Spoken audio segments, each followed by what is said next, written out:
one of the other questions I just wanted to ask you is, it is generally believed that it is easier for banks to acquire customers, because of the network.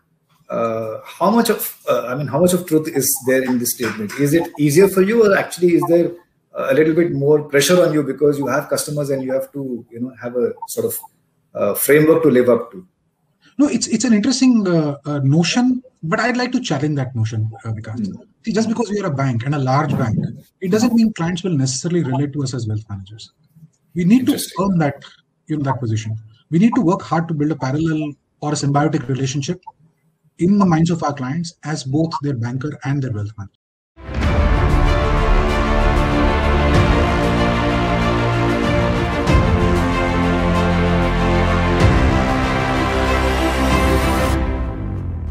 Welcome to today's episode of MK Alpha Events, presented by MK Investment Managers and PMS AIF World.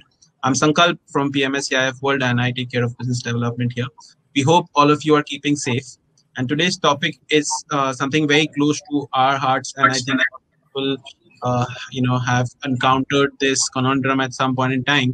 So we're going to discuss how large banks are driving the wealth management business or the wealth management game in the digital age. So we're not going to restrict ourselves to just these few words. It's going to be a little bit more broader in the discussion, and with that in mind, I'll introduce my guests. So on the bottom right corner is Mr. Apurva Sahijwani. So he heads private banking at Axis Bank. Here he's the executive vice president there. He's got a couple of decades of experience. He's worked with marquee banks like Citibank, HSBC, and Kotak Wealth Management, and has been heading the private banking business at Axis Bank. So I think he'll be the perfect person to take on questions or discussions directing wealth management in a bank and the way forward. Along with Apurva, our dear friends Vikas and Sachin. Vikas, as you all know, is a veteran in the asset management business. He has almost close to 2 decades of experience. He's been a part of various committees from SEBI, AMFI, and he's also headed marquee names like Enam, Edelweiss Asset Management, and right now in his latest stint, he is the CEO at MK Investment Advisors. Accompanying him is Sachin, the fund manager at MK Investment Advisors. He is, he's been a fund manager and a portfolio manager for very long, and has seen a lot of cycles, and that has helped him develop his proprietary equal system of identifying good corporate governance and quality management. And the last introduction for today is of FinLearn Academy, who are sponsoring our Best Question Prize. So Apurva, we have this with every episode. The best question gets an award from FinLearn, which is essentially a training platform for stock markets and everything equities. So it's an interesting prize up for grabs. So keep sending us your questions. And before I give the floor to Vikas, let me just put this across. So I asked this question on the poll. I have investment relations with my bank, and an astounding 65% do. So today you as a representative of that community are here, and the audience will ask you some questions, and you have a job to do. And I think Vikas and Sachin will ask excellent questions. So over to you, Vikas. Thank you, Sankalp. I think one of the participant stakeholders you forgot to introduce was PMS AIF World. So let me have the privilege of doing that. I think it's a premier platform. I think I quite enjoy the content which is put up by PMS AIF World. And one of the things I keep telling my team is, each weekend you should at least listen to one episode. There are fabulous episodes by fund managers, by people from various walks of life. So my compliments to you and your team. So let's start off. I'd like to introduce Apurva at a personal level. I normally do this. I talk about the guest to a lot of people. And what struck me when I started talking about Apurva is that there's so much of respect for him. People have such nice things to say about him. And I've just jotted down a few. Apurva, some of these might surprise you. But trust me, this is more of people telling me rather than me getting to be a Sherlock Holmes, if you will. So I think what I've heard about you is you're full of life. You're always curious about things. And that's an amazing ability, which I can also vouch for. You're a stickler for time management. You're always 2 to 3 minutes early for all commitments, and you hate things when timings overrun. Okay? One of your favorites is your green tea or your kava. You love your green tea. I think your colleagues say this with both awe and trepidation, that you have the memory of an elephant. You remember numbers to their decimal points. And I can tell you most colleagues don't really like that when you recite numbers by the decimal points. Well, you're a true foodie at heart. That should be fairly obvious. You know any and every good food joint south of Mumbai. If somebody needs a recommendation, they don't need to go to Google. They can just talk to you and you can just tell them exactly where to go. And the amazing part is, as much as you are a good true foodie, you also manage to watch your weight by watching the proportions you eat. And people admire that about you. Normally, you're very composed. But I've been told that if you want to see, Anupam riled, you should do something to his car or talk something negative about his car. He loves his car. Okay? Not just his car, but he loves cars in general, Japanese and German in particular. Not just that, he loves movies about cars. He's seen the entire Fast and Furious series. He's a Marvel Universe super buff. He doesn't miss a single movie or TV series, primarily with his daughter. Just converts to his love for watching fictional movies. He loves non-fictional books, mostly investment related. Talking about books, I think he's got precocious talent in-house. His daughter Aditi has just co-written a book, which I believe has just been released on Amazon. Am I right, Apurva? Would you like to talk about that? This is actually the second book she and her friends have co-authored during the pandemic. And it's just been launched on Amazon. And it's actually a compilation of short stories, but quite nicely written, even if I say so myself. Wonderful. Let me tell you, I've downloaded the book and I'm going to read that. I love reading stuff like that. Children are so talented nowadays. So let's start off with the session, Apurva. And I'd just like to hark back memory lane. You've pretty much seen the wealth management business evolve, from its more what is now seen as the traditional era, which was more human touch dominated, to the current digital era. I'd like to start this session by sharing your insights on this evolution. First of all, let me thank you, Vikas, Sankalpo, Sachin. It's a pleasure to be with you today. I've been a huge admirer of the MK Alpha Mavens series, and I've probably watched all the episodes that have come out so far. I think it's an amazing effort that you do every month, and it's great to be on the other side of the screen today and converse with you. It's something which I'm looking forward to. So thank you once again for the opportunity. Coming back to the question, because I started working in the 1990s, and I think the evolution that we've seen over the last now 23 years or so that I've been working has been actually quite remarkable. It's interesting, but I'm quite amused when I say this, because back in the 1990s, when you had to go and risk profile your clients, there was only one thumb rule: 100 minus the client's age would go into equity. Oh, yes. Yeah, you'll remember that, right? Yes. Now, when I look back, I'm so amused because, this clearly means that two people, irrespective of their financial position, irrespective of their risk preferences, irrespective of their liquidity requirements, you would give them the same asset allocation. You would give them the same investment portfolio, right? I mean, which clearly means that the only determinant of the client's risk profile and the asset allocation was the client's age. Today, let's fast forward to today. Today, you look at investment profilers which do everything from simulate a possible risk return profile of portfolios and ask the client to choose the portfolio that he or she identifies with the best, to doing some psychometric tests and trying to figure out whether the client is risk tolerant or otherwise. I think the way we look at profiling our clients has evolved in such a remarkable manner. Let's talk about the way we used to do transactions, right? I mean, I remember back then, if you had to transact for a client, the only way to do this was on an application form, right? You would take the application form, you would attach copies of the KYC documents, and God help you if the client was a body corporate, right? Yeah. Then you would have your memorandum, articles, board resolution, list of authorized signatories, and the whole gamut, So getting transactions done used to be, nothing short of a nightmare. Today, getting transactions processed is as simple as the click of a button, right? For a bank like us, we have an internet banking platform, a mobile banking platform. We can do transactions on email authorization from clients. I think the seamlessness that we have seen in terms of transaction processing has changed remarkably. let's look at one more element, which is in terms of portfolio analytics. Right? Back then, the amount of time that you would spend in terms of looking at a portfolio, and to be fair, even the portfolio by itself, the only metric that you would look at was return. Right? So as long as the portfolio was in positive territory, well, job well done. Then, you kind of evolved to starting, looking at benchmarks. You would start benchmarking your client's portfolio to, let's say, either an index or a synthetic index.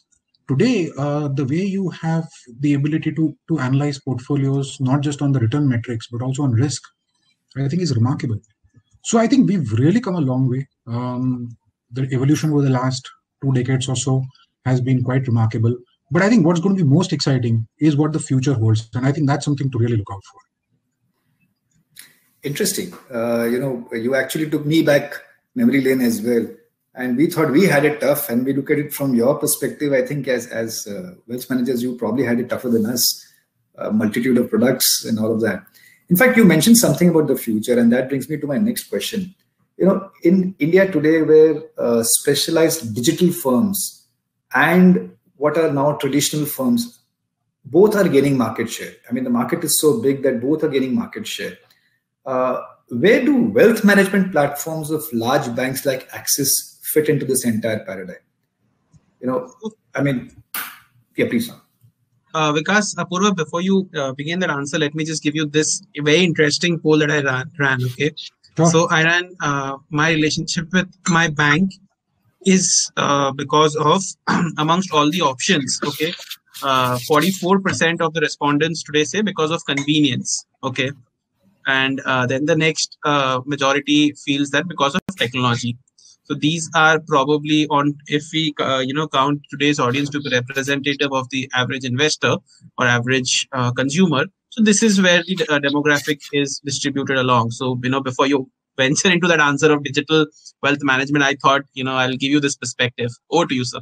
No, actually, that's a very remarkable insight, and I would have thought that the number would have been more like 50%, and there you are. But it's interesting. I think Vikas probably has got logged off. But let me start. Yeah, let me just kind of attempt to answer the question that Vikas mentioned. Like I said, I started working in the 1990s, right? And if you go back to the 1990s, wealth management was largely the domain of brokerage houses, right? At that point in time, it was largely in terms of your capabilities on transactional side or in terms of your research. So you actually saw wealth management being very synonymous with brokerage houses. Then came the first decade of the new millennium, right, where we saw foreign banks doing remarkably well. And I think that was fairly obvious considering the fact that they were able to leverage technology back then. They were able to bring in best practices from their overseas businesses. I worked with foreign banks for almost 14 years in my career. And I saw the kind of, there was a time when they were really, really ahead of their time. Then you saw the last decade where you saw the rise of NBFCs and boutique wealth management houses, because of their nimbleness, their flexibility. I thought they kind of pretty much captured a fair bit of market share. I firmly believe this decade will see and is perhaps already witnessing the rise of private sector banks as a dominant player in the wealth management business. Interesting. And the reasons are fairly obvious. I think first things first, wealth is no longer a tier 1 or a tier 2 city phenomenon. Today, you see affluence in all parts of the country. Remember, Vikas, when we used to use terms like B30 and B50? Yes. I can't remember the last time somebody talked about, B30, B50 markets. Because now you're seeing a proliferation of wealth across the country. I can tell you over the last 15 months or so, since we've been largely working from home or we have been using a hybrid model, the amount of interactions I've had with clients in, the so-called upcountry locations has been remarkable. And these have been extremely savvy investors, right? So I think wealth is kind of now proliferating across the country. And this is where, if you have a presence in that particular market, it makes a huge difference. I have reason to believe that the top 4 private sector banks in the country have a combined number of 17,000 branches between them. Right? And a large number of these are in what the RBI categorizes as semi-urban locations. Right? We're witnessing the rise of informed investors in markets like these. The second point is what we just alluded to, which is in terms of banks using technology to maximum effect. Today, from risk profiling our clients to providing them with investment solutions, to doing seamless transactions through internet, mobile, email, all of that, is helping us really build scale, in the wealth management business. And the third and most important part, and this I think clearly was symbolic of the poll that we just ran, which essentially talks about the convenience of having a one-stop solution provider in the form of a bank. And I think this, to my mind, is clearly paving the way for this decade to be dominated by private sector banks. I firmly see this, this trend emerging in this decade, and I think the opportunity on financialization of savings is also coinciding with this.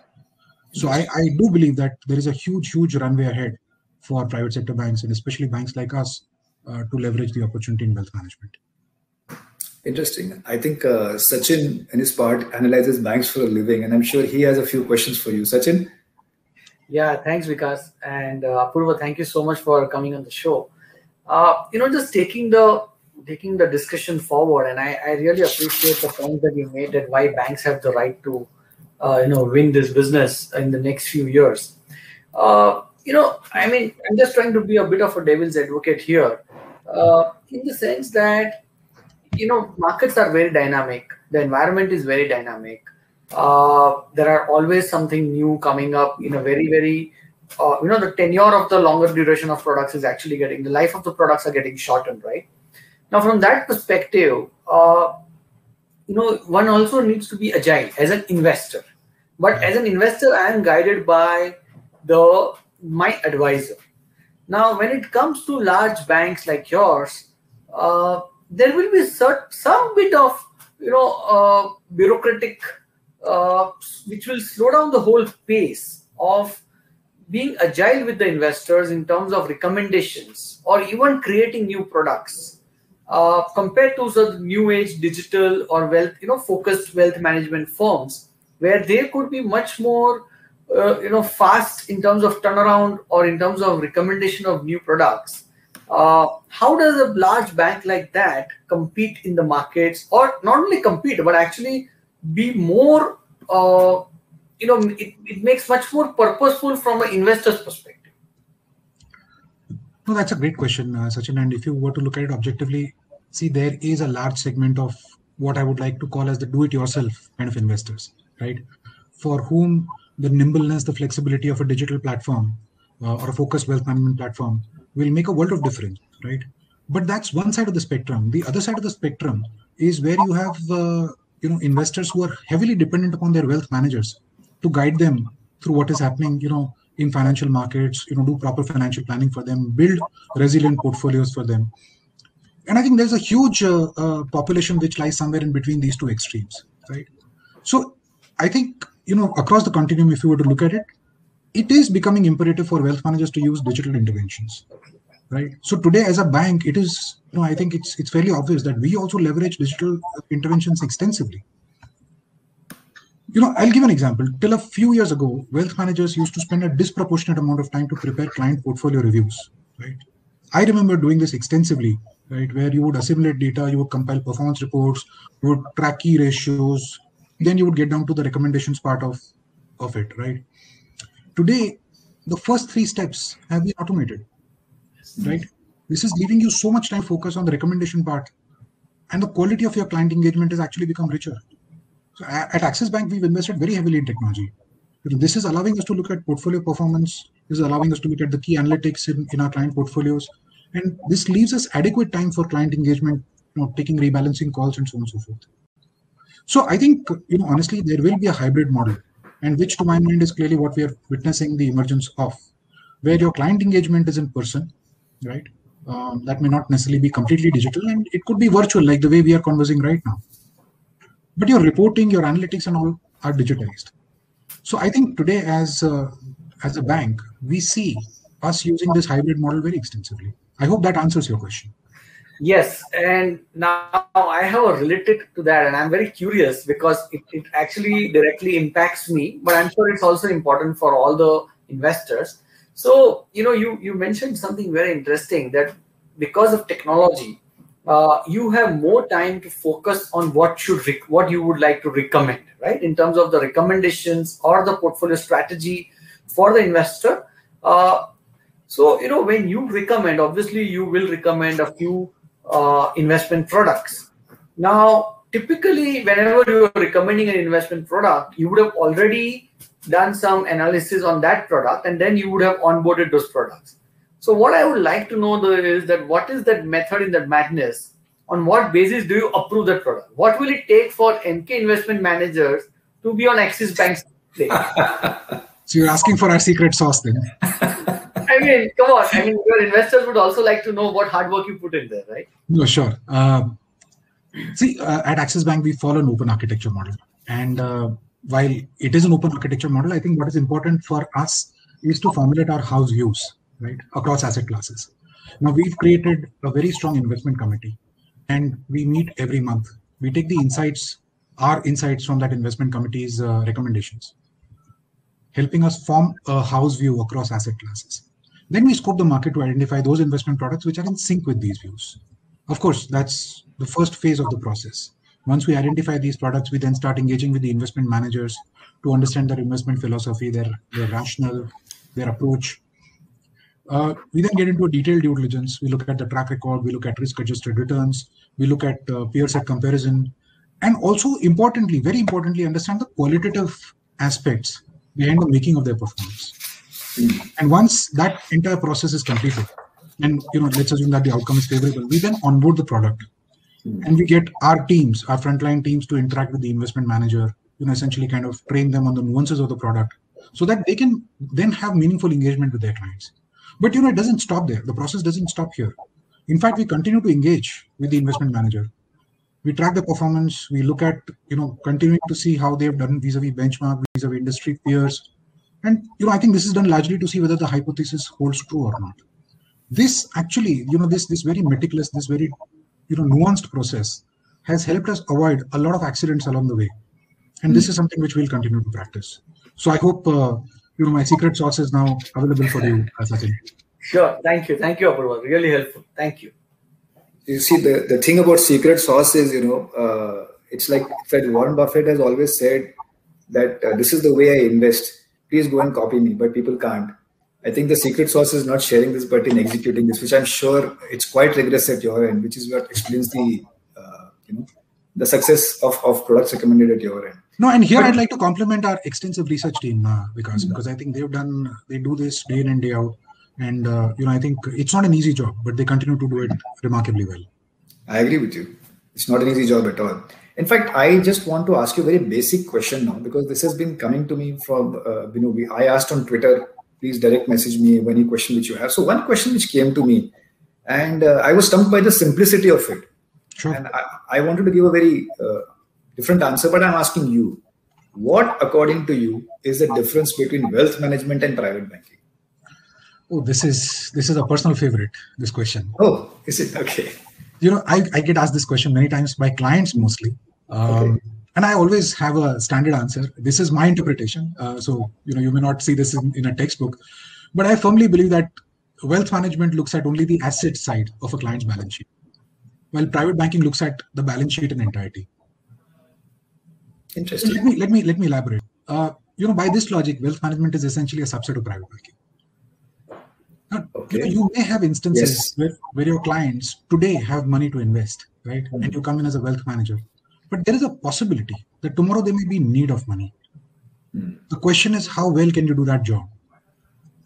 And that's where at Axis Bank, we believe our position as a bank allows us to look at our client's balance sheet and take a holistic view of what their financial needs are. See, this is where we can leverage our sharp understanding of wealth management and banking.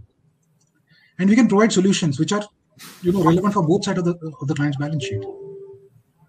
So we go beyond the conventional wealth management solutions, and that's how we deal with our private banking clients. I hope that answers. No, that's wonderful. I think that gives me a lot of clarity. One of the other questions I just wanted to ask you is, it is generally believed that it is easier for banks to acquire customers, because of the network. How much of truth is there in this statement? Is it easier for you, or actually is there a little bit more pressure on you because you have customers and you have to, have a sort of framework to live up to? No, it's an interesting notion, but I'd like to challenge that notion, because see, just because we are a bank and a large bank, it doesn't mean clients will necessarily relate to us as wealth managers. We need to earn that, that position. We need to work hard to build a parallel or a symbiotic relationship in the minds of our clients as both their banker and their wealth manager.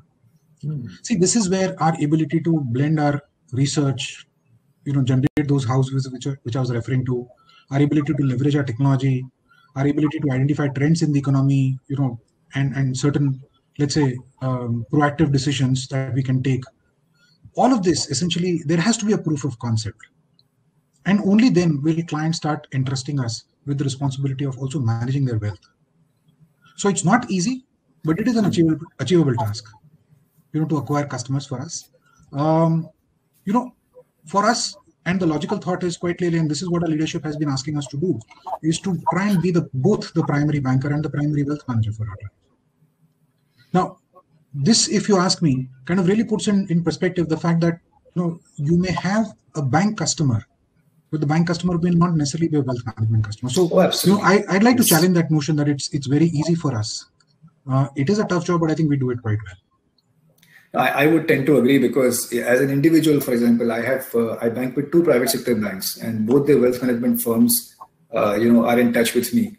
It is actually difficult for them to justify their products to me, rather than it's difficult for me. So I think the onus is quite a lot on the private sector banks to justify that. I completely agree with you. Which actually brings me to the next question. The point of interface with the client is usually the relationship manager. And again, there is this general belief that a lot of RMs keep shuffling in the banking network. It may not necessarily be in the private banking space, but it is probably the personal banking space or the consumer banking space. From your perspective, how do you think banks can check this and add to customer experience? What is the life cycle of... sorry, Apurva, did you hear the question? You want me to repeat? Because there was a bit of an outage. If you wouldn't mind repeating that, please. Sure. So I was saying that the moment of truth for a bank is when the relationship manager, I think he's having a problem with his... just wait for him to join back again.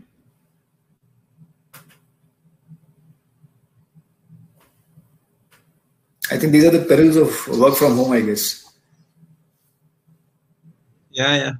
What I was saying is I'm seeing a lot of interesting questions come in for Apurva. Yeah. Take a... Because I'm back. Sorry about this, but I think there was a bit of an outage at mine. No problem. An outage is always preferable. The last time I was doing a session, there were crows in the background, when I was talking, which got very embarrassing. So I think an outage is still preferable. Sorry, the last question you were asking was? Yeah, I'll repeat my question again. I think what I was saying is that the moment of truth for any bank is when you interact with the customer through an RM. And by virtue of the fact that RMs keep shuffling and reshuffling, how does a bank like yours check this and make sure that the customer experience is consistent? That was the question. Sure. No, look, I'll admit that I think the banking industry has seen a lot of RM attrition, but I think that the key here is to look at how you can give a clear career path to somebody who wants to do wealth management as a long-term career option. Right. I'll give you an example. We have now more than 100 private bankers, in Burgundy Private, the business that I lead, and I'm happy to share with you that more than 40% of them are homegrown talent. Right. Oh. These are people who have joined us, some of them dating back to as long as 15 years. Interesting. And the best part is that if you look at the way they have evolved, they started off typically managing, in fact, in some cases, even managing client servicing requirements. In some cases, as what we call as our priority relationship managers. Over a period of time, they kind of gravitated to becoming Burgundy relationship managers and eventually moved into the private bank. And I think this is quite clearly now becoming a clear career choice for people who are very serious about wealth. So if you look at the journey, it also in a way kind of coincides with your client's life cycle, doesn't it? Because at some stage, you acquire a client at the early stage, and the client typically, a lot of our clients, with the exception of maybe second or third generation entrepreneurs, would typically have been business people, professionals, executives. They would have also started off early in their careers. They would have earned wealth the hard way. They would have kind of grown to an extent where they become high or ultra high net worth clients, and their needs would have evolved. Now imagine a symbiotic relationship where your wealth manager is also growing, upskilling herself, building new skills, and over a period of time is in a position to meet those requirements that you already have. So for us, I think as a journey, this makes a lot of sense. So we are kind of clearly working towards a model where the wealth manager continues to manage that relationship over a period of time, right? Even though the client's requirements may kind of evolve, may become a little more nuanced. And I think this, in a way, also helps the wealth manager progress through the organization's ranks, progress across the different segments that we have, get the private banking business, which pretty much is the epitome of the entire pyramid. And there you continue to manage clients. In fact, I have a very interesting take on this. I keep telling my private bankers that your true test is over a period of time, how do you reduce the number of clients and increase your assets under management, right? Interesting. Yeah, that to my mind is actually clearly symbolic of the journey for a private bank. So that's our way of looking at it. And to my mind, if you continue to invest in your team, you give them the right kind of interventions, you train them, you help them kind of acquire and engage with large quality clients, there is no reason why you will face the attrition issues which some of our competition continues to face. Interesting. That's very interesting. Sachin? Yeah, so Apurva, this is very interesting because you mentioned about the evolving in terms of the client side, how they keep on growing bigger, and that helps the relationship manager also to, it makes a lot of sense to stick with them. But taking a different perspective now to that, we have also seen that in terms of wealth management, things have been evolving. Like, as you said, if you go back to the 90s, it was only probably equities. Then it was probably to some extent debt funds and balanced funds. There was an era where people also looked at, then it was real estate, then art, right? Now we are in a digital age. Now we're talking about cryptocurrency. So where are we headed in terms of the evolvement of the wealth management, in terms of the asset classes? No, actually, that's a question which we keep asking ourselves, in terms of how is the business evolving? How are we moving forward? See, I think there will be significant opportunities for wealth managers. In fact, newer asset classes are coming in. And the good part is that a lot of our clients are also now cultivating that level of interest, that level of knowledge. So today, when we go to our clients with ideas like venture debt or private equity, they're absolutely open to these kind of relatively newer asset classes, right? Or in some cases, there are sub-asset classes which have got created. And, clients are absolutely fine with that. But I think that the true evolution is happening, in the new economy space. Whether it is, newer sets of companies, which are coming in, whether it is, newer technologies which are coming out. Of course, there are newer asset classes also, like you said, crypto, NFTs, all of these are coming in. But I think to a large extent, the younger generation of our clients are now keeping a close watch on newer asset classes like these.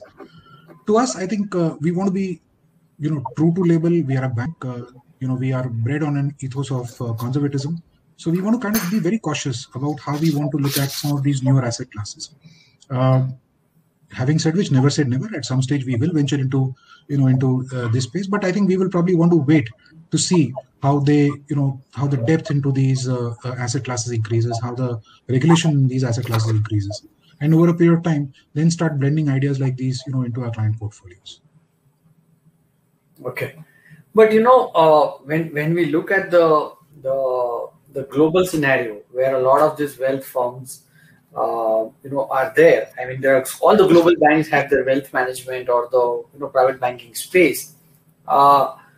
How do you think has the Indian advisory space evolved in comparison to the global standards? I think we've evolved particularly well over the course of the last few years. If you ask me, I think the curve has become much sharper in the last few years. Yeah, of course, I think regulatorily, we've kind of moved in the right direction.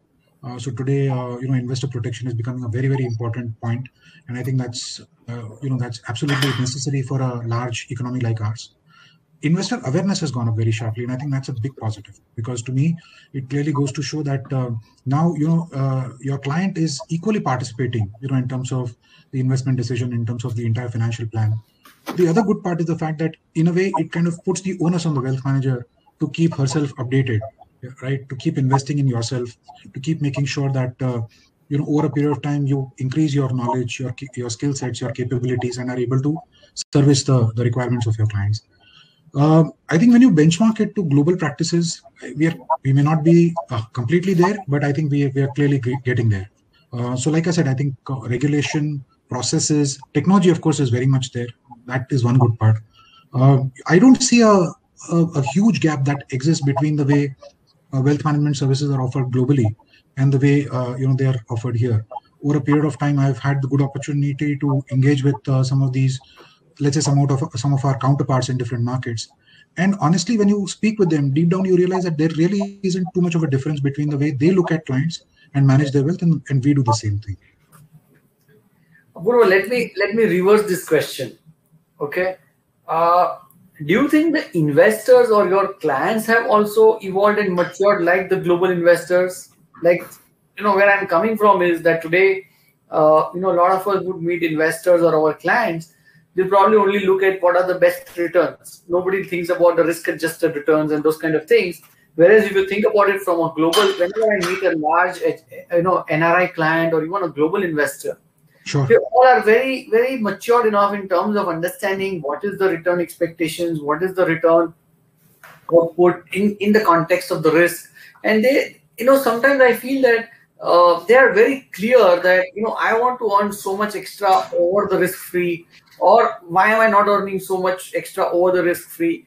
Do we see that maturity coming in the investor side in India? No, actually, it's a great point, Sachin, and I think it is. Because it's also a function of recent events. Let's take an example. Let's look at fixed income as an asset class. Right? I mean, conventionally, the notion was that fixed income will give you capital protection, will give you some level of predictable returns. Right? Clearly, events over the last 2.5, 3 years have shattered that myth completely. And today, clients are very cognizant about where in fixed income they're investing. And I think it's an outcome of the events that we've seen in the recent past. So today, we have instances where clients are actually clear about the fact that on the fixed income side of their portfolio, they will have a certain tolerance, up to a certain rating, not beyond that. Interest rate risk, another issue that people have seen in the fixed income space, right? Interest rate cycles are becoming much shorter as compared to what we've seen in the past. Having seen a spate of interest rate cuts and having seen this huge gush of liquidity, today when we talk to clients, they are worried about the fact that what happens to our portfolios when yields start going up, right? Or when there are interest rate hikes. So I think there is a certain amount of evolution that we've seen in investors as well. It may not have happened across the pyramid, but I think clearly from the top to the middle of the pyramid we can see it happen, and it is good. I think it's a very timely thing. Whether this pertains to events like what we saw back in 2007, 2008 during the times of the global financial crisis, or whether it was going back to 2001 when the technology crash happened. I think people who have been scarred in instances like these today have still they have retained those learnings, and in most instances today, at least the segment of clients that we interact with, we see a lot of focus on not just the returns but also the risk part of the portfolio. Yeah, it does. Yeah, fantastic. So I understand and I agree with you, because I remember that if you go back to the 2008-9 days, the CEO of the largest mutual fund said that the Indian investors believe that the default risk is always with the AMC. But coming to 2018-19, I think that has changed. This time the AMCs could not take that risk, at least the couple of them which have gone far. So I'm sure the investors have learned their lesson by now, and that maturity is evolving. You're right. Yeah. Wonderful. I'm so tempted to ask you a few more questions, but what I'm seeing is that the chat box is getting flooded with questions. So I'm going to hold my questions right now, and I'm just going to go straight to the chat box. But before that, Sankalpo, anything you have on your polls? I'm asking a couple of polls. So one interesting poll that I ran was I just took a photo. I'll just read it out. Yeah. So my investment RM has been with me for, so the options were less than a year, 1 to 3 year, and 3 to 5 years, and 5 year plus. So Apurva, any guesses where the bulk of the relationship vintage has been with, with the RM vintage has been? No, I'll bite. I think it will probably be erring on the lower end of the spectrum. Yeah, you're right. It's 1 to 3 years is where the 44% of the respondents feel that, say that their relationship with their RM has been. So next time you ask the name of the bank, it'll change. That'll be of much interest, I can assure you. So we'll run that as the next poll. So we'll take a few questions, and I'm just typing out a couple of other polls also. We'll keep them, and we'll keep coming back to those in between. Apurva, I must tell you that these questions are not just interesting, but they're actually detailed. This is the first time I'm seeing such detailed questions coming to me. So very pointed questions, very focused, very pointed and very detailed questions. So that's why I'm just jettisoning some of my questions. I'm going straight there. One of the questions says that you earlier mentioned that wealth managers were with broking outfits, and only over the last few years they've been carved out as a separate vertical. This is a question from Kashyap Javeri. He says, how do we see the current setup being challenged when some brokers are again disrupting this with AI or machine learning? No, actually, that's a great observation. I think we are seeing the AI ML impact coming in. But I think look at the applicability of AI and ML. Today, I think within the equity asset class, it has a fair bit of relevance, which means that, the application of AI ML will typically come in, in a specific category, a specific asset class. But as a wealth manager, aren't you required to have overview across all asset classes? Aren't you required to build, strong, resilient, and fairly stable portfolios? Which means there will be instances for you to use applications like these, but they may still be confined to a limited part of your client's portfolios. Today, we've seen the rise of alternate assets, but I don't think, as a wealth manager, we can afford to build a portfolio which comprises entirely of alternate assets. I mean, there will be an allocation to alternate assets, but it could be 5, 10, 15, 25%. But the core of your portfolio will still comprise your regular equity and fixed income options in most instances. Having said which, I think as wealth managers, all of us need to be open to instances like these. And I see now practically with a much higher level of frequency, established long-only fund houses coming to us with strategies which are heavily dependent upon AI and ML interventions. So yeah, I think it's a great point, but to my mind, it will still have, at least for some time, limited applicability. Interesting. There was this question by Abdul Riaz, which I'm unable to find it right now, but I got the gist of it, and I'm just giving you the gist of it. Is there a feedback monitoring or measurement mechanism which you have where you can monitor the feedback from clients on the advice which has been tendered to them, as well as the RM's capability when he's tendering the advice? Do you have a feedback monitoring mechanism at your end? Yes, actually we do. We use NPS very extensively to try and understand what the client experience of our wealth managers has been. Of course, we have regular, surveys which we do across the board. Did one as recent as I think third quarter of last year, and we look through these very minutely. And the good part is that in some of these surveys, we actually even ask clients to give qualitative feedback. Okay. And that feedback gets channelized. And of course, I must confess, I think some of that qualitative feedback is fairly pointed, and some of that qualitative feedback kind of compliments people who've been fairly, I think thorough in terms of the way they've been engaging with clients. So I think it's a natural thing, especially when you're catering to clients who are very sensitive, very large. It's only imperative that you have these kind of feedback mechanisms in place. But it's a great question, and I think as a private bank, we continue to seek this feedback on a proactive basis from our clients. Superb. That's amazing. Like they say, feedback is the fuel for champions, right? So I think Absolutely. You're building a race of champion advisors. Amazing. Hasid Jagat Shet asks a question here. What all should I look in before I decide my private banker? Before somebody's going to be my private banker. Yeah. And I think that's pretty universal in its nature. No, I think it's a great question, especially coming from somebody who's a seasoned investor. I think what's relevant is of course, is the fact that you should see how it complements you. So let's say today we come to an investor who has been kind of managing her portfolio on her own. Over a period of time, there is a fair bit of selection bias which tends to come in, right? You tend to kind of, if a strategy has worked well for you, you tend to kind of do that same line. as a wealth manager, can I come in and complement that in some shape and form? I think that's particularly important. And if you can bring in, complementary, let's say, interventions, whether it is in the form of products, whether it is in the form of a process, I think that is something which you should look for. Of course, needless to say, it's important for you to work with the right set of people. So, the organization itself, the brand, their focus, the kind of investment that they've made in the people that come in and eventually engage with you, I think that makes a lot of difference. So there is a qualitative part of it, which clearly comes in through the, the kind of approach that they have. And there is obviously a quantitative part of it, which is, you can look at the kind of organization it is, basis their reach, basis their network, basis the people, and basis, of course, the kind of financial stability that it offers. Interesting.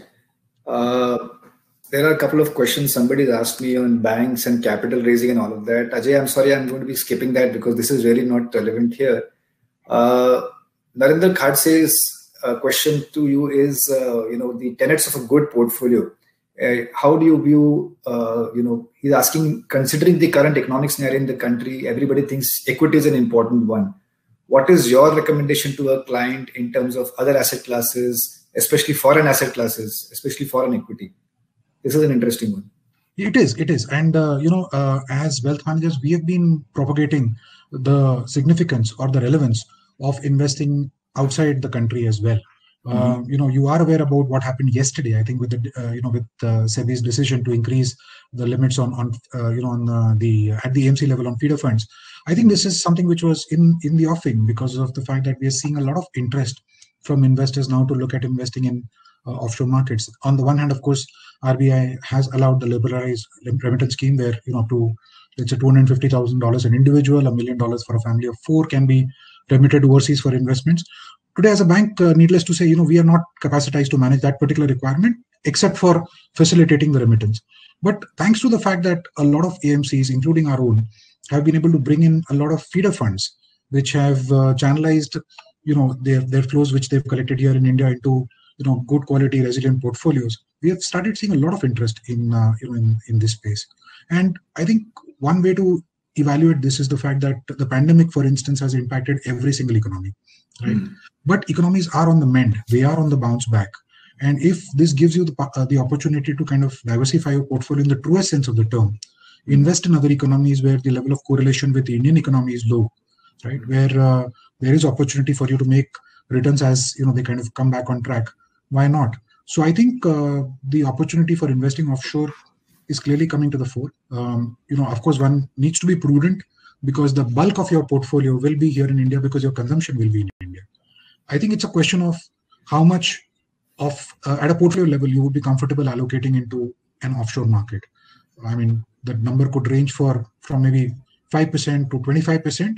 But yes, we've started seeing a lot of interest in that particular space. Interesting. A feedback which we've got from Rahul Chadda saying that this is yet another interesting webinar. Thank you so much, Rahul. You've been one of our regular viewers. The question which Rahul asked, and I think it's a very pointed question, and I'm going to take it in the spirit of you actually communicating. There are a lot of perceptions which people have, and I think the best way to dispel perception is through candid communication. One of the questions which keeps coming is that banks actually are only offering products that they want to push. Okay, banks normally push products which they want, which they think are relevant for them in a way. I think if I understand Rahul's question, to some extent you have talked about your recommendation process, the way you look at products. But I just want you to dwell on this a little bit more because a lot of people still believe that the products which they're offered by bankers, in the long term may not be in their interest, may not necessarily be true about your bank, but general. So I think at a fraternity level, you'll be doing banks a favor by addressing this question. See, honestly, I think you also have to look at it in the light of regulation. Today, as you're aware, most investment products, mutual funds, PMSs, they've moved to an alt-rail model, right? Which means the element of differentiation, right, between offering product A vis-a-vis product B has reduced to a large extent. The other good thing is the fact that expense ratios are now capped, by the regulator. So I think what may have happened in the past is not likely to transpire in the future, and I think you will see a lot of judicious selection by banks. I can't speak for the rest of the industry, but at least from our standpoint, I can tell you that our research team does an amazing job in terms of identifying the right set of ideas which we can take to our clients. And it's like I said earlier, the process doesn't stop at at the point of sale. It kind of continues beyond. And I think what's relevant now is for the investor to have the comfort that yes, the banker is somebody who's going to help me create a long-term, stable and resilient portfolio. So it is not a one-time sale, quite clearly. You will, expect your bank and your banker, your wealth manager, especially, like I said, if somebody is very serious about this business and wants to, over a period of time, kind of make a career, in wealth management, you will be judicious about how you deal with your clients. So, like I said, I can't speak on behalf of all the banks, but I can tell you that I think our approach here is especially discerning in terms of the way we identify the right set of ideas and we take them to our clients. Thank you for answering the question, Apurva, because one of the things you mentioned earlier was feedback you get from clients on products and on RMs.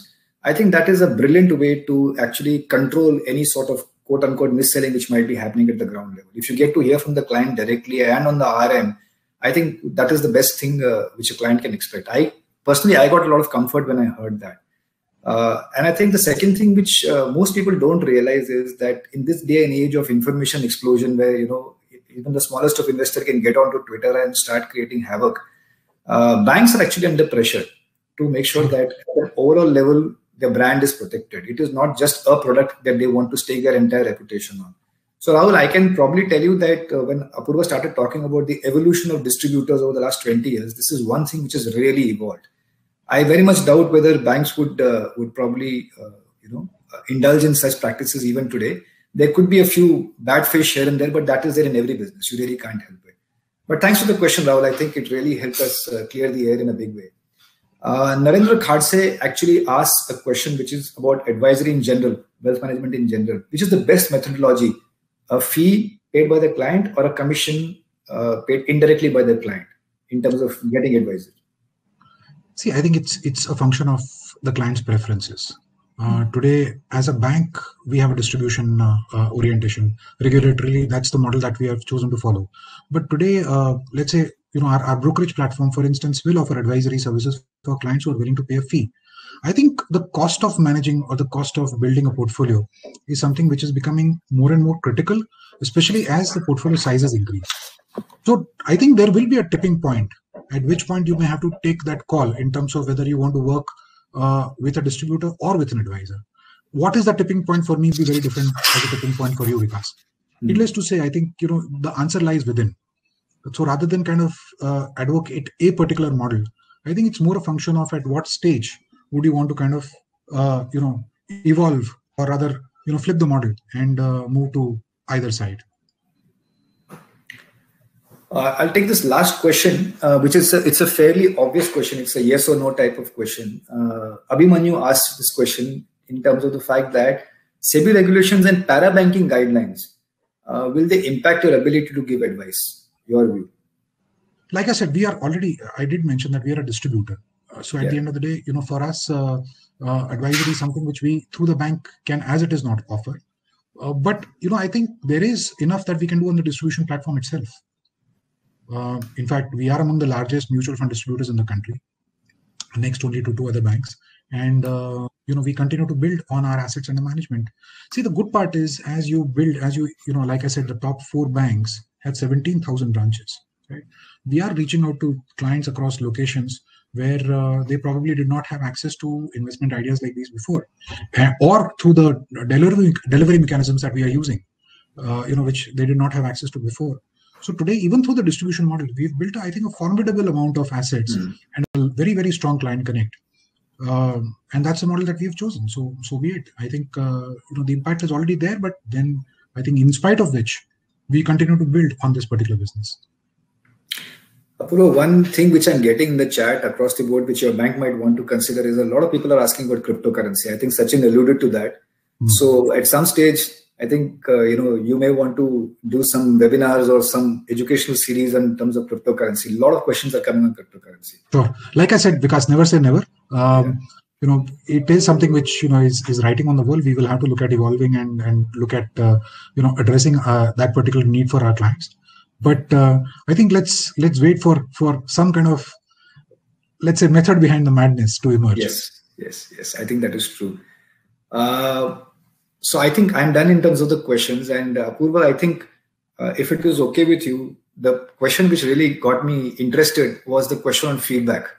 I think that was something which answered a lot of the questions which were coming in later. Yes. So I think Mr. Abdul Riaz, if it's okay with you, should we give him the prize in terms of the best question of the day? Absolutely. By far, I think that to my mind was the pick of all the questions which we saw today. Thank you so much. Abdul Riaz, you could get in touch with us or PMS AIF World, do write in, and congratulations. Congratulations, Abdul. Yeah, so I'll just discuss this one poll that I asked while this question and answers were on. So I asked for investment needs, what do people on the show today want to associate most with? Okay, 47% said boutique family offices and independent advisors. 31% said domestic bank or domestic wealth management companies. Open platforms like PMS AIF World was at 21%. And surprisingly, none of the people today feel that they should, bank, they have the relationship with foreign investment banks or foreign banks. So, that is not my, opinion with a caveat. So that's something. I will like to thank the audience and thank Apurva and Vikas and Sachin, all of you. So, before we end the show, I would like to take a couple of minutes talking about us, about PMS AIF World, if that's okay. So, sure. We've been doing this series and a couple of other series also, which are more educational in nature. We also, work as a wealth manager, and we advise a lot of families now on, alternates in the country. We've been growing, and we request you to come reach to us. You can book a call with us. You can know more about these, investment strategies. Do follow and subscribe our YouTube channel, where you can, hear all the other Alpha Mavens episodes too.